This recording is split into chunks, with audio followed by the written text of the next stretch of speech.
नमस्कार. मी भाऊ तोरसेकर. तुम्ही बघत आहात प्रतिपक्ष. मित्रांनो, मी सातत्याने माझ्या व्हिडिओमधून आणि विश्लेषणातून अत्यंत जटिल राजकीय घटना ज्या असतात त्या मागे दडलेलं राजकारण समजावण्याचा प्रयत्न करत असतो. आणि त्याचं कारण सरळ आहे की उथळ पाण्याला खळखळाट फार म्हणतात. त्याप्रमाणे राजकारणात दिसणाऱ्या ज्या घटना आहेत, घडामोडी आहेत, त्या तुम्हालाही दिसत असतात आणि त्या दाखवणारे किंवा सांगणारे त्या मागे दडलेले अर्थ तुम्हाला समजावून सांगत नाहीत. म्हणूनच आपल्या परीने जमेल तसं लोकांना पडद्याआड चाललेलं राजकारण, त्याचे धागेदोरे समजावण्याचा प्रयत्न करावा, ही माझी इच्छा असते. आता देखील अचानक संसदेच्या पावसाळी अधिवेशनाच्या पहिल्या दिवशीच उपराष्ट्रपती जगदीप धनखड यांनी दिवसभर राज्यसभेत काम केलं आणि रात्री तडकाफडकी राजीनामा दिला. हे सगळ्यांच्या समोर आले आणि आता त्याच्या वेगवेगळ्या गोष्टी आपल्या समोर आणल्या जात आहेत. पण खरोखरच धनखड यांनी अचानक राजीनामा दिला का? त्यांनी होऊन राजीनामा दिला का? की त्यांच्यावर राजीनामा देण्याची पाळी आणली गेली, त्यांना राजीनामा द्यायला भाग पाडलं गेलं? वस्तुस्थिती काय? ही वस्तुस्थिती समजून घेणं अगत्याचं आहे. ही वस्तुस्थिती काय आहे मित्रांनो? ती वस्तुस्थिती ही महत्वाची एवढ्यासाठी आहे की धनखड राजकारण करत होते, हे मी वेगवेगळ्या वेळी सांगितलेलं आहे. आणि या मागचं एक कारस्थान असू शकतं, हे पण मी एका वेगळ्या व्हिडिओत सांगितलेलं आहे. एका हिंदी व्हिडिओत मी सांगितलंय की यामागे मोदी सरकार पाडण्याचा एक कारस्थान शिजवण्याचा प्रयत्न झालेला आहे. आणि त्याचे धागेदोरे तपासत गेलात तर ती गोष्ट लपून पण राहत नाही आणि गोष्ट नवी सुद्धा नाही. 4 जून 2024 रोजी मागल्या लोकसभा निवडणुकीच्या मतांची मोजणी झाली होती आणि त्या मोजणीतून भाजपच्या 400 पार या घोषणेचा बोजवारा उडाला होता. 400 सोडा, 300चाही पल्ला भाजपला गाठता आला नाही. आपल्या 300 जागा टिकवता आल्या नाहीत आणि साधं बहुमत सुद्धा मिळवता आलं नाही. 14 आणि 19 या दोन निवडणुकांमध्ये ज्या भाजपाने स्पष्ट बहुमत मिळवलं होतं, निर्विवाद बहुमत मिळवलं होतं, एकपक्षीय बहुमत मिळालं होतं, त्या मोदींना 13 महिन्यापूर्वी लोकसभा निवडणुकीत आपलं बहुमत गमवावं लागलं आणि एनडीएला मिळालेल्या बहुमतावर तिसऱ्यांदा पंतप्रधान व्हावं लागलं. आणि त्या दिवसापासून 4 जून 2024 या दिवसापासून एका गोष्टीची सुरुवात झाली की मोदी सरकार टिकणार किती दिवस. नितीश आणि नायडू यांच्या कोबड्या घेऊन मोदी सरकार टिकणार किती दिवस. पण अर्थातच मोदी हे डगमगले नाहीत. हळूहळू करत हे अल्पमताचं सरकार आहे ही गोष्ट सुद्धा त्यांचे विरोधक विसरून गेले. कारण बहुमत 14 आणि 19 नंतर मिळालं असताना सुद्धा जितके कठोर उपाय आणि धोरण मोदी घेऊ शकले नव्हते, त्यापेक्षा अत्यंत ताठर असे निर्णय, कडक निर्णय घेऊन त्याची अंमलबजावणी करण्यापर्यंत मोदींनी मजल मारली. आणि फक्त देशांतर्गत राजकारणात नव्हे तर जागतिक राजकारणामध्ये सुद्धा मोदींनी जगातल्या महाशक्ती म्हणवणाऱ्या लोकांना दणका देण्यापर्यंत मजल मारली. आणि कुठल्या अवस्थेत मारली? अल्पमताचं सरकार असताना. 272चं कमीत कमी काठावरचं बहुमत पाहिजे, पण त्यापेक्षाही 32 सदस्य भाजपचे कमी आहे. आणि त्यामुळे एनडीएच्या मित्र पक्षांच्या मेहरबानीवर मोदींना सरकार चालवायला लागतं. ही सगळी पार्श्वभूमी लक्षात घेतली तर मग उपराष्ट्रपती पदावर बसलेले जगदीप धनखड तडकाफडकी राजीनामा देतात, तेव्हा मोदी सरकार अडचणीत सापडले. मोदी सरकार गडगडू शकतं, ही बाब लक्षात येते. ही बाब लक्षात येते आणि ही गोष्ट सरळ होती. मोदी सरकार पाडण्यासाठी गेल्या 11 वर्षापासून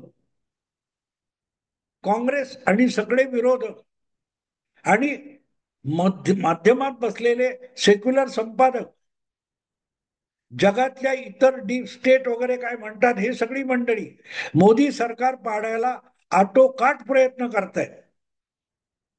त्यामध्ये 1 वर्षापूर्वी मोदींना बहुमतापासून खाली आणणं, यात ही सगळी मंडळी यशस्वी झाली. पण बहुमत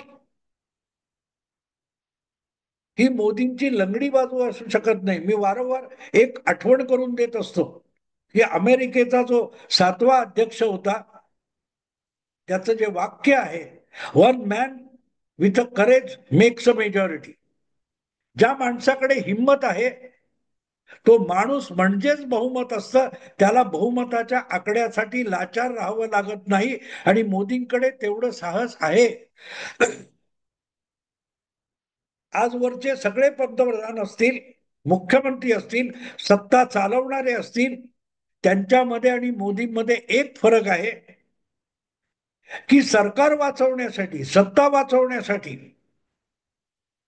बहुमताच्या मागे लाचारीने फरफटणारा नेता हा मोदींचा स्वभाव नाहीये. आणि म्हणूनच बहुमत आहे किंवा नाही याला महत्व नाही. आपण पंतप्रधान पदावर आहोत, आपण या राष्ट्राचे प्रमुख म्हणून काम करतोय, तेव्हा राष्ट्रपदासाठी, राष्ट्रहितासाठी जे जे काय आवश्यक आणि धाडसी निर्णय असतील ते घ्यायचे आणि ते राबवायचे. आणि ते राबवताना किंवा ते निर्णय घेताना सरकार गडगडलं तरी परवा नाही, या भूमिकेत 4 जून पासून आजपर्यंत नरेंद्र मोदी राहिलेले आहेत. आणि म्हणूनच सरकार अडचणीत आलं तर काय करायचं, मोदी तो गयो, असं युट्यूबवर आणि मीडियामध्ये अखंड गेली 11 वर्ष आपण ऐकतोय, पण तो जात नाही, जात नाहीये.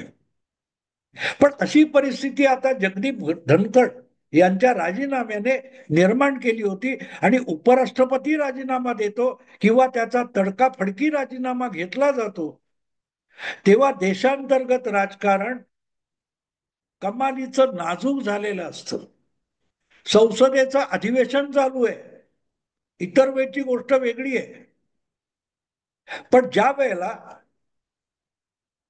संसदेचं अधिवेशन चालू आहे, त्या अधिवेशनामध्ये थोडं वर खाली झालं तरी सरकार गडगडू शकतं, ही वस्तुस्थिती आहे.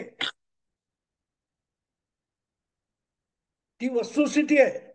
आणि म्हणून जगदीप धनखड यांनी राजीनामा दिल्यानंतर आपलं अल्पमताचं, एकपक्षीय अल्पमताचं किंवा आघाडीचं सरकार सत्तेत आहे, ते टिकेल की नाही याची चिंता कुठल्याही पंतप्रधानाला वाटली तर नवल नाही.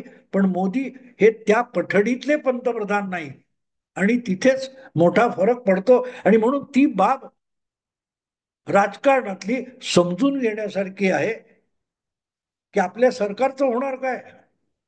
तुम्हाला आठवतं मित्रांनो, 2011 मध्ये पंतप्रधान मनमोहन सिंग होते आणि ते राष्ट्रसंघाच्या बैठकीसाठी अमेरिकेला, न्यूयॉर्कला गेलेले होते.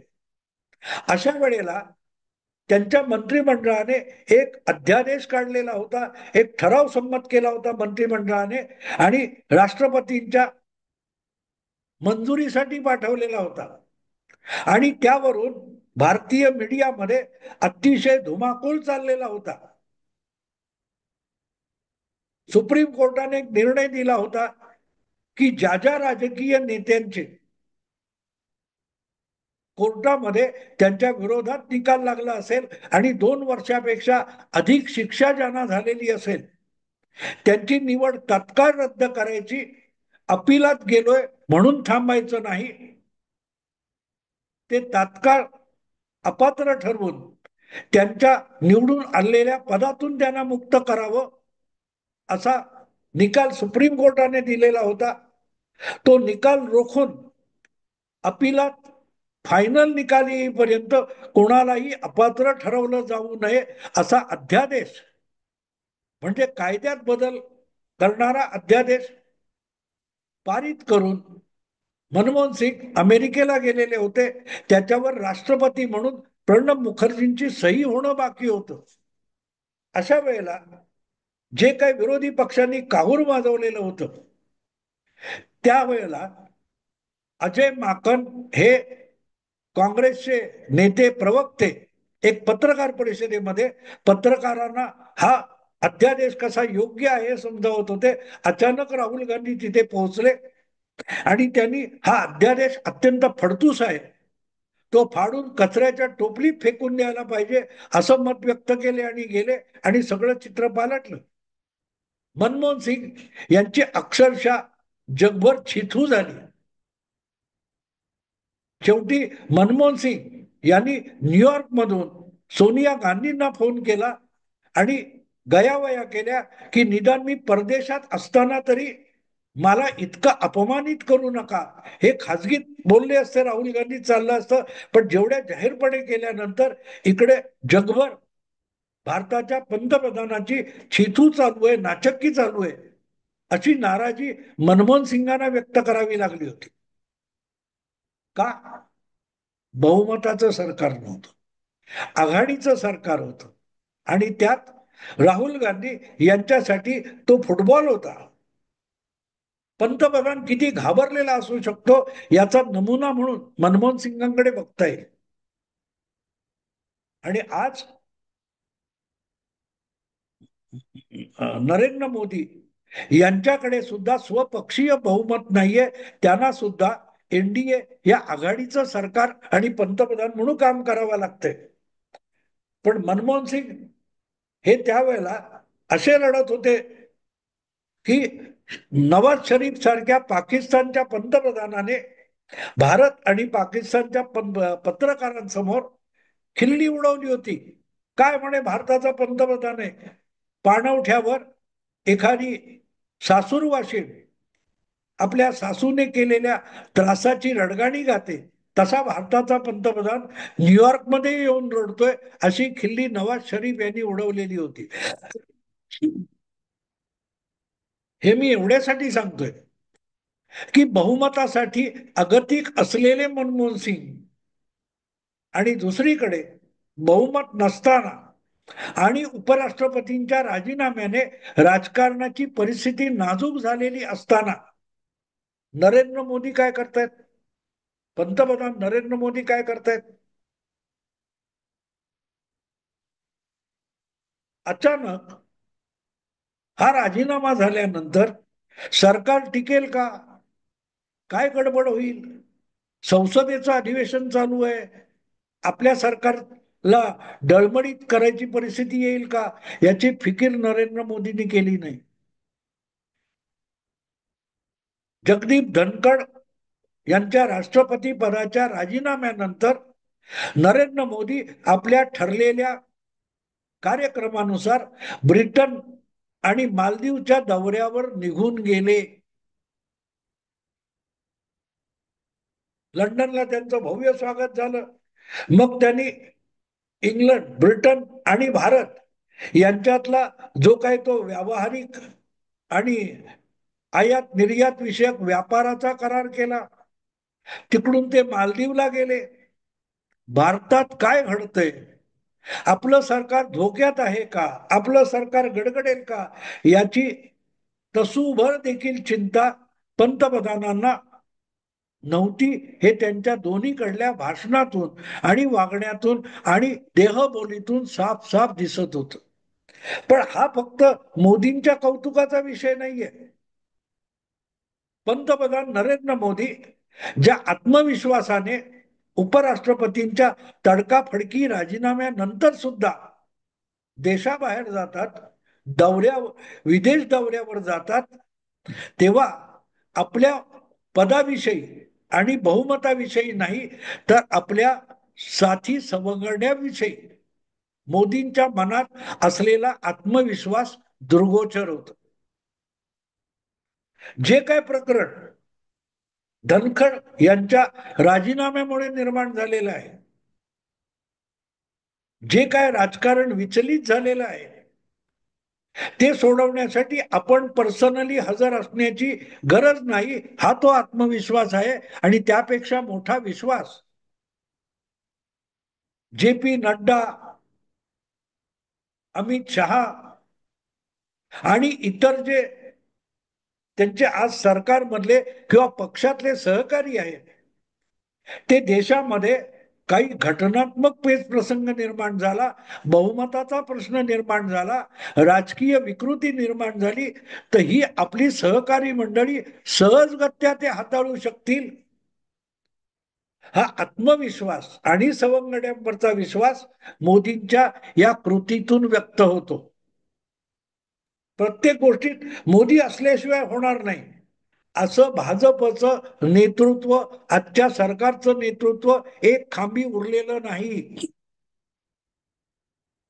आपले साथी सवंगडी, आणि इथेच नाही, तुम्हाला आठवत असेल मध्यंतरी चीनमध्ये शांघाय कोऑपरेशन ऑर्गनायझेशन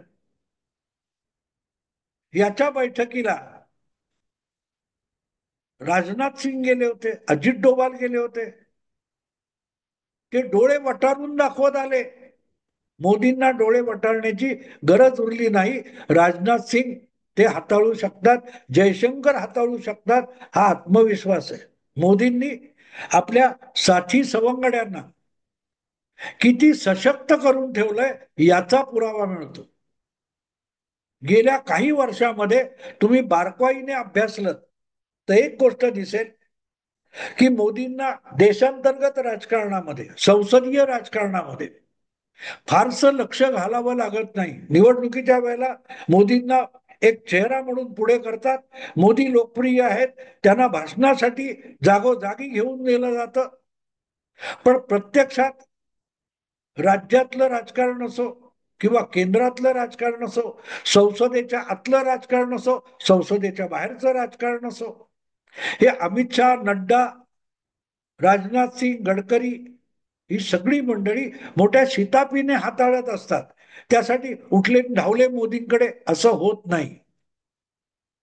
मोदींशिवाय देशांतर्गत राजकारण, देशांतर्गत सत्तेचं राजकारण, संसदेचं राजकारण समर्थपणे हाताळू शकणारी नेतृत्वाची दुसरी फळी मोदींनी गेल्या 10 वर्षात कशी उभी केली आहे याची कसोटी वेळोवेळी मिळत असते. आणि आज उपराष्ट्रपतींनी, आपणच निवडून दिलेल्या उपराष्ट्रपतींनी जे काय राजकारण खेळलं आणि त्यांना बाजूला करावं लागलं, त्यामुळे फार मोठं काही गडबड होणार नाही याचा आत्मविश्वास मोदींना आहे.